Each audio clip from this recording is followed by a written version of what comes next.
আমার আপন বোনের ছেলেরা কি আমার স্ত্রীর জন্য মাহরাম? তার মানে মামানি বা মামি, মামির জন্য ভাগ্নেরা, স্বামীর ভাগনা যারা, তারা কি মাহরাম? না, মাহরাম নয়। আল্লাহ রাব্বুল আলামিন সূরা নিসার আয়াত নম্বর 23-এ যেসব স্ত্রীদেরকে, যেসব মহিলাদেরকে আল্লাহ রাব্বুল আলামিন স্থায়ীভাবে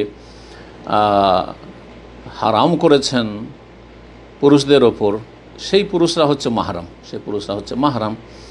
তো তাদের মধ্যে এদেরকে উল্লেখ করা হয়নি। সুতরাং মামিকে পর্দা করতে হবে, মামির জন্য ভাগ্নেরা মাহরাম নয়, অর্থাৎ আপনার বোনের ছেলেরা আপনার স্ত্রীর জন্য মাহরাম নয়।